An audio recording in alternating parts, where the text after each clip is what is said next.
Assalamualaikum warahmatullahi wabarakatuh. Dengan saya Zulfi Meroni, saya dari kelompok 6. Untuk anggota dari kelompok 6 yang pertama ada saya sendiri, yang kedua ada Cinta Putri Sari, dan yang ketiga ada Sri Wahyu. Baiklah, di sini kelompok kami akan melakukan presentasi yang materinya adalah pemasaran relasional yang akan dibacakan oleh teman-teman saya. Yang pertama Cinta Putri Sari dan akan dilanjutkan oleh Sri Wahyuni. Baiklah, di sini saya akan menjelaskan pengertian tentang pemasaran relasional. Apa itu pemasaran relasional? Menurut Battle tahun 2004 menyatakan, pemasaran relasional adalah strategi bisnis inti yang memadukan produsen dan fungsi internal, jaringan eksternal untuk menciptakan dan menyampaikan nilai kepada pelanggan untuk mendapatkan keuntungan. Menurut Kotler dan Armstrong tahun 2009, pemasaran relasional adalah proses menciptakan, menjaga, dan meningkatkan hubungan yang kuat bernilai tinggi dengan pelanggan dan pihak yang berkepentingan lain. Dari berbagai definisi yang ada, dapat disimpulkan bahwa pemasaran relasional adalah strategi pemasaran yang berkonsentrasi pada hubungan pelanggan jangka panjang. Tujuan utama dari pemasaran relasional pelanggan adalah mengembangkan hubungan emosional pelanggan dan merek yang dapat meningkatkan transaksi penjualan jangka panjang. Langkah-langkah Customer Relationship Marketing.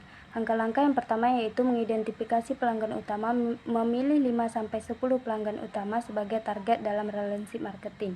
Yang kedua, mengkoleksi dan menggunakan informasi pelanggan berupa penunjukan manajer relationship marketing yang terlatih dan berpengalaman. Manajer ini berkewajiban dalam mempersiapkan orang-orang penjualan yang melayani pelanggan sesuai dengan karakter dari pelanggan. Yang ketiga, mengukur nilai relationship dan program relationship marketing. Yang keempat, manajemen dan memotivasi organisasi bagi relationship marketing, membangkitkan dan mengkomunikasi organisasi akan kekuatan pelanggan jangka panjang.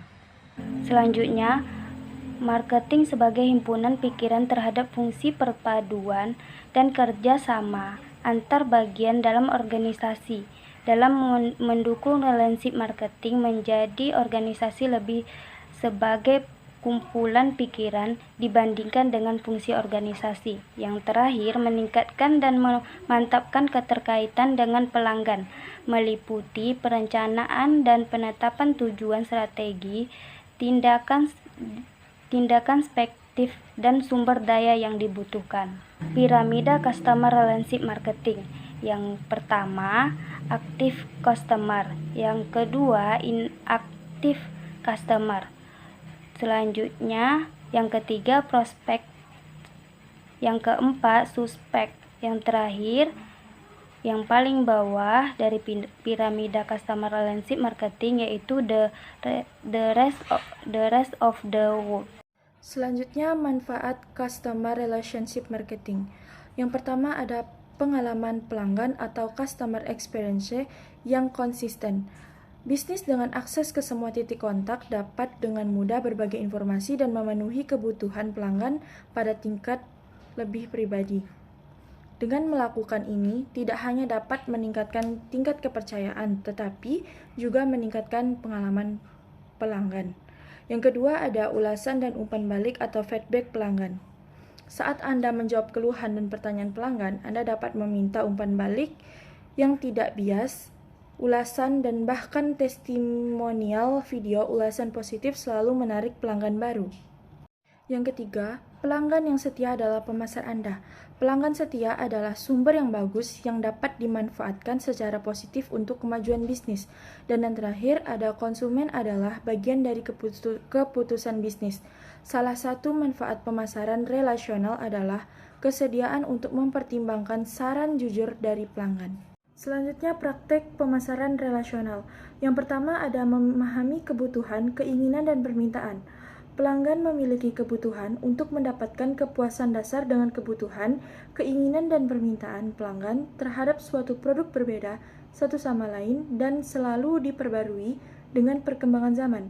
Dan yang kedua, fokus menawarkan produk yang relevan. Setelah mengetahui kebutuhan, keinginan dan permintaan, maka perusahaan akan lebih fokus untuk menawarkan barang sekaligus strategi yang dinilai efektif untuk produk yang ditawarkan.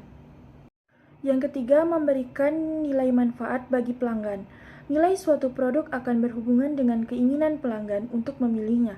Kepuasan menjadi faktor utama bagi pelanggan untuk memutuskan pembelian dari suatu produk. Yang keempat, menetapkan jenis transaksi. Transaksi juga bisa melibatkan persetujuan mengenai harga, kondisi, waktu, dan tempat. Dalam strategi pemasaran, transaksi yang dilakukan bisa beragam.